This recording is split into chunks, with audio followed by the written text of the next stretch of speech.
Everyone, నేను మీ Sweety from KSR RX100 channel. ఇవాళ మనం వచ్చాము గుంటూరు జిల్లాలోని అల్లూరులోని శ్రీ లక్ష్మీ నరసింహస్వామి దేవాలయానికి. ఇవాళ ప్రత్యేకం ఏంటంటే ఇవాళ రథోత్సవం జరగబోతుంది. ఈ రథోత్సవానికి చుట్టుపక్కల గ్రామాల నుండి ఎంతోమంది ప్రజలు వస్తారు. ఈ రథోత్సవంలో పాల్గొంటే వారి వారి కోరికలన్నీ తీరుతాయని ఇక్కడ ప్రజల నమ్మకం. ఇవాళ మనం కూడా ఆ రథోత్సవాన్ని కళ్ళారా వీక్షిద్దాం. అల్లూరులో ఉన్న లక్ష్మీ నరసింహస్వామి గుడి గురించి మనం ఇక్కడ ఉన్న ప్రజలను అడిగి తెలుసుకుందామండి. సార్ చెప్పండి, మీ పేరు? నరసింహమూర్తి రెడ్డి. ఓకే, ఈ గుడి గురించి స్పెషల్? ఇక్కడికి వచ్చి ఏది మొక్కుకున్నా కానీ ఆ కోరికలు వెంటనే తీరిపోతాయి. అందుకని చుట్టుపక్కల బాగా ఫేమస్. ఇది పురాతకాలమైన గుడి. మా తాత ముత్తాతల నుంచి గుడి ఇక్కడే ఉంది. ఇది ఇక్కడ వెలిచి ఉన్నది. అందుకని ఇక్కడ ఈ మ్యాక్సిమం ఈ ఏరియాలో 90% ఈ స్వామి అని మొక్కుని కోరికలు తీశారు. మ్యాక్సిమం అందరూ నరసింహ అని పేరు గలవారు మ్యాక్సిమం చాలామంది ఉంటారు ఈ చుట్టుపక్కల. సో చూస్తున్నారుగా, మన కోరికలు మనకు ఆశలు ఏమున్నా కానీ ఈ రథోత్సవంలో పాల్గొంటే ఈ గుడికి వస్తే నెరవేరుతాయని చెప్పి ఇక్కడ ప్రజలు నమ్ముతున్నారు. సాయంత్రం కూడా మన ఈ రథోత్సవంలో పాల్గొని అసలు ఇక్కడ ఏం జరుగుతుంది, ఇక్కడ జరుగుతున్న విశేషాలు వింతలు, ఇక్కడ జరిగే సందడి అంతా మనం కూడా కన్నులారా వీక్షిద్దాం. ఇది ఒకప్పుడు రథం అవన్నీ ఉండే, అటు గుళ్ళోనే ఉండేవి, వాహనాలు ఉండేవి, గుర్రాలు ఉండేవి, అన్నీ ఉండేవి. బాగా చేసేవాళ్ళు అప్పుడు కూడా తిరణాల విపరీతంగా వచ్చేవాళ్ళు జనం కూడా. తర్వాత గాల్పులో వచ్చి ఆ ఊరు కాలిపోయింది పక్కనే గమనపాలి. ఆ కాలిపోయి వచ్చి దీని మీద పడింది. అక్కడ రథం ఉంటే రథం వాహనాలు అన్నీ కాలిపోయింది. తర్వాత ఏ వాహనాలు అట్ట చేయించాం. తర్వాత రథం లేదు. రథం లేకపోతే నేనే తిరిగి గుడి కట్టించాం. గుడికి కూడా నేనే 25,000 ఇచ్చి ప్రతిష్టలు చేపించి నరసింహ గుడి శిఖరం పెట్టింది నేనే పైనకెక్కి.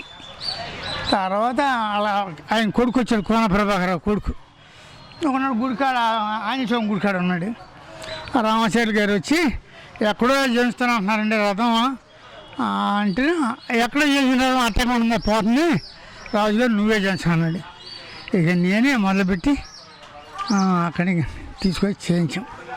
ఒక అమ్మాయికి ఇచ్చాం, 5 లక్షలు ఇచ్చా. నువ్వు ఆక్షన్లో పాడుకొచ్చి ఆ కర్ర మాకు ఈయన టేక్ కర్ర అంటే సరే ఇస్తా అన్నాడు. ఇస్తాని సరే అక్కడి నుంచే తెచ్చుకుంటూ వచ్చాం. మద్రాసు నుంచి ఆ బొమ్మలన్నీ వేసింది వాళ్ళే వాణి.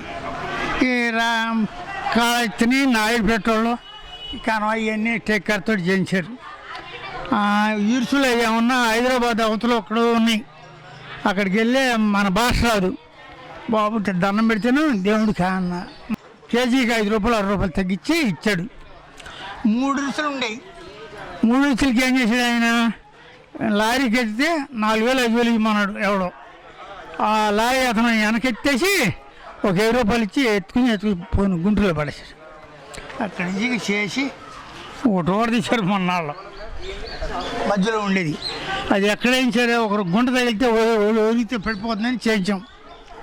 ఇక అక్కడి నుంచి చేయించుకుంటామంటే ఇక అప్పటి నుంచి ఇక సాగిపోతా ఉంది నడిచించాలి. థ్యాంక్ యూ తాత గారు. హలో సార్, మీ పేరు? చరణ్ అండి. నేను చందోలు ఎస్ఐని.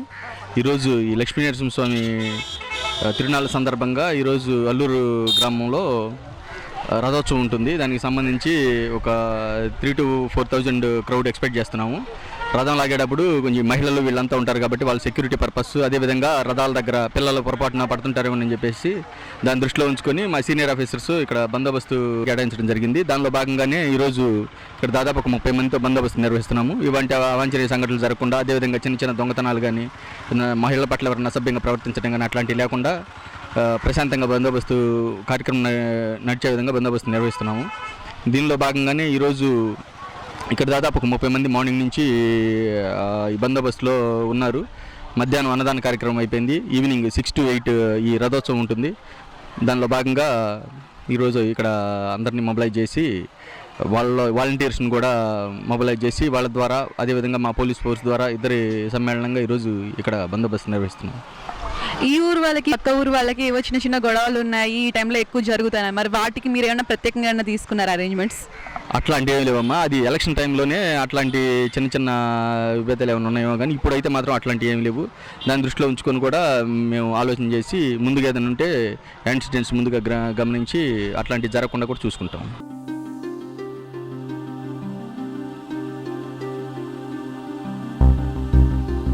ప్రస్తుతం నిజాంపట్నం హార్బర్కి వచ్చేసామండి. ఏంటి ఇక్కడ ప్రత్యేకత అని చూస్తే రథోత్సవానికి ఉపయోగపడే ఆ తాడు మోకు అనేది అయితే ఉందో అది కొన్ని సంవత్సరాలుగా రథోత్సవాలు జరుగుతున్నప్పుడు తెగిపోతూ ఉండేది.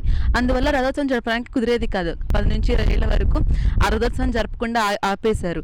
కానీ ఒకరోజు పూజారి గారి కల్లో కనిపించి ఆ రథోత్సవానికి ఉపయోగపడే ఆ మోకు ఈ నిజాంపట్నం హార్బర్లో దొరుకుతుందని చెప్పగా ఇక్కడికి వచ్చి వాళ్ళు తీసుకొని ఇప్పుడు రథోత్సవాలు మళ్ళీ 10 ఏళ్ళుగా కంటిన్యూ చేస్తున్నారు. ఈ మోకు ఇదే కాకుండా గుడి ముందరున్న ధ్వజస్తంభం ఏదైతే ఉందో అది కూడా పూజారి గారి కల్లో లక్ష్మీ నరసింహస్వామి గారు కనిపించి ఇక్కడ నీళ్ళ కొట్టుకొచ్చింది ఈ సముద్రంలో అని చెప్పగా దాన్ని తీసుకొచ్చి అక్కడ ప్రతిష్ఠించారు పెద్దలు.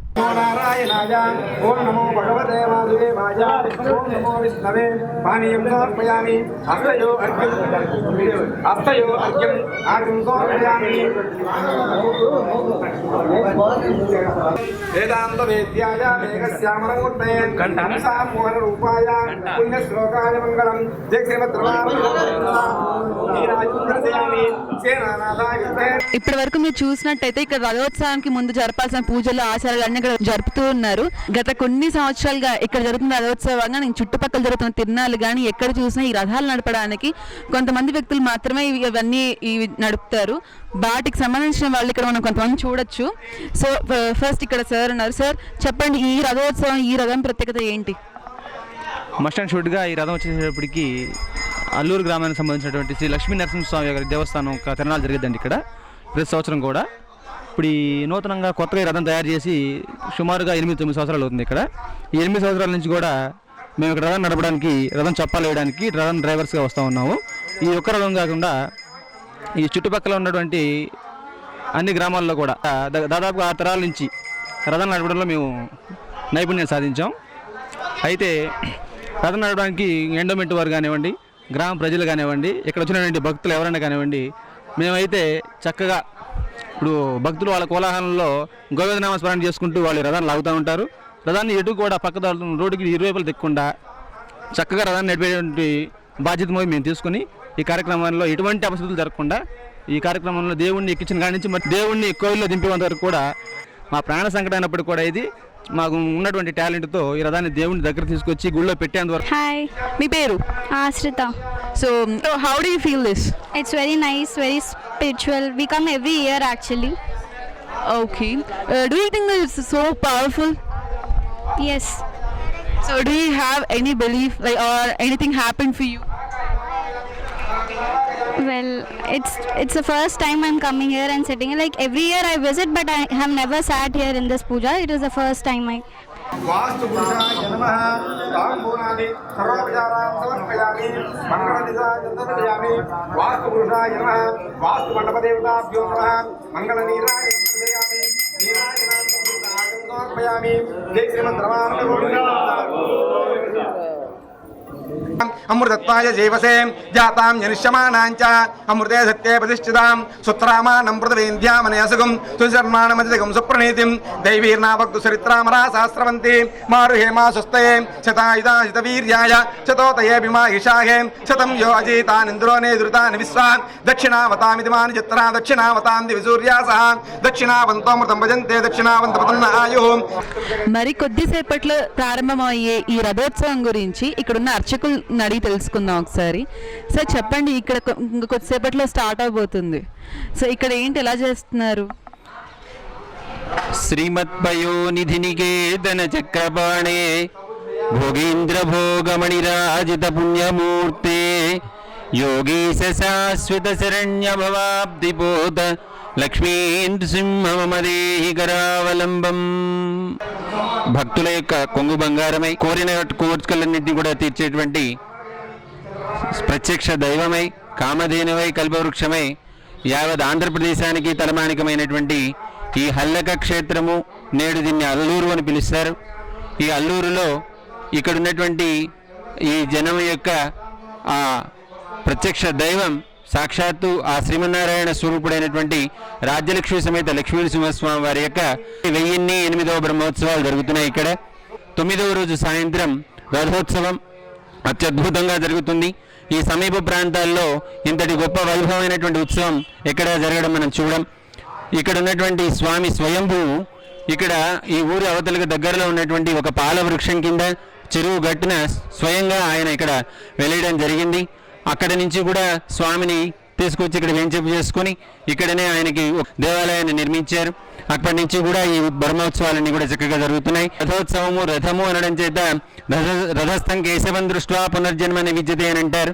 రథంలో ఆరూఢుడై ఉన్నటువంటి ఆ కేశవుని కనుక సేవించేటట్లయితే స్వామి సేవ చేత మాత్రం చేతనే మనకి పునర్జన్మ అనేది ఉండదు అని చెప్పేసి మనకి ఉపనిషత్తులు ఇవన్నీ కూడా చెప్తున్నాయన్నమాట. ఈ శరీరమే ఒక రథము అని అంటారు. ఈ రథంలో ఉండేటువంటి అంతర్యామగా ఉండేటువంటి పరమాత్మని మనం ఏ రోజైతే సేవించగలుగుతామో అప్పుడు మనకి ఈ పునర్జన్మ అనేటువంటిది ఉండదు అని చెప్పేసి చెప్తారు. అత్యద్భుతమైనటువంటి దివ్యమైనటువంటి రథోత్సవాన్ని మరి కొద్దిసేపట్లో ఇక్కడ ప్రారంభం చేసుకోబోతున్నాం. దానికి అనుగుణంగా రథోత్సవానికి అంగభూతంగా రథాంగ హోమాలని, బలిని, ఆ తర్వాత వాస్తు హోమాన్ని ఇక్కడ నిర్వహించడం జరుగుతోంది. దానిలో అంటే మేము పుట్టక ముందు ఏదో ఒక రథం ఉండేదట, మా పెద్దలు చెప్తే మేము విన్నాం, మా పూర్వులు చెప్తే విన్నాం. ఆ రథాన్ని మేము చూడలేదు. మాకు తెలిసిన తర్వాత బండి మీదనే స్వామిని ఒక రథంలాగా వేంచేపు చేసుకుని రథోత్సవం నిర్వహించుకునేటువంటి వాళ్ళం. అయితే 2008 సంవత్సరంలో ఆ ప్రక్కన ఉన్నటువంటి రాజుగారు వెంకట నరసరాజు గారు, అలాగే మన కుమ్మూరు నాగసుబ్బ మాస్టారు, అలాగే గోకరాజు మాస్టర్ అని చెప్పేసి వారు కీర్తిశేషులయ్యారు. అలాగే పెద్దలు వారి సుబ్బరాజు గారు ఇత్యాదులు అందరూ కూడా కలిసికట్టుగా మరి కృషి చేసి 13 లక్షల రూపాయల వ్యయంతో ఒక నూతన రథాన్ని 2008 సంవత్సరంలో మేము ఏర్పాటు చేసుకోవడం జరిగింది. అప్పటి నుంచి అప్రతిహతంగా ఈవేళ జరుపుకునేటువంటి రథోత్సవం 12వ రథోత్సవంగా మనం చెప్పుకుంటాం. పుష్కర కాలం అంటే 12 సంవత్సరాల నుండి నిర్విఘ్నంగా ఈ రథోత్సవాన్ని మేము నిర్వహించుకుంటున్నాం. ఈ స్వామి ఉన్నంతకాలం ఈ ఉత్సవం చక్కగా జరుగుతుంది అనడంలో అతిశయోక్తి లేదు.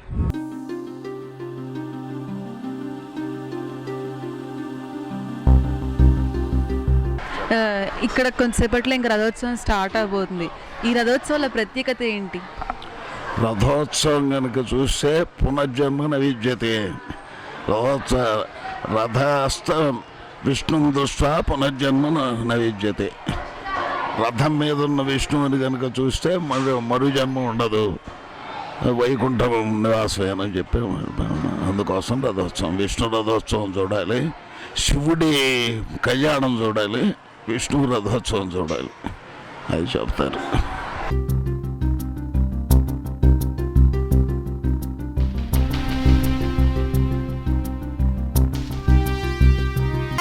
నాకు చాలా ఆకలేస్తుంది. ఇక్కడ చాలా ఐటమ్స్ ఉన్నాయి. ఇక అటుకులు ఉన్నాయి, బూందీ, పల్లీలు, స్వీట్ పూరి కూడా ఉంది. అసలు ఇక్కడ ముందు ఈ తాతనాడికి కనుక్కుందాం ఈ గుడి ప్రత్యేకత ఏంటి, వీళ్ళు ఎప్పటి నుంచి ఇక్కడ స్టాల్ పెట్టుకున్నారు, వీళ్ళకున్న ఎక్స్పీరియన్స్ ఎలాంటిది గుడితో కనుక్కుందాము. తాత చెప్పండి, ఈ గుడి ఎప్పటి నుంచి ఉంది, మీరు ఇక్కడ ఎప్పటి నుంచి స్టాల్ పెట్టున్నారు? 20 సంవత్సరాలు అవుతుంది పెట్టి. అవునా?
వీడియోస్ని చూడాలంటే కేఎస్ఆర్ RX100 టీవీ యూట్యూబ్ ఛానల్ని తప్పక సబ్స్క్రైబ్ చేయండి. అలానే పక్కనున్న బెల్ బటన్ని క్లిక్ చేసి నోటిఫికేషన్ని పొందండి.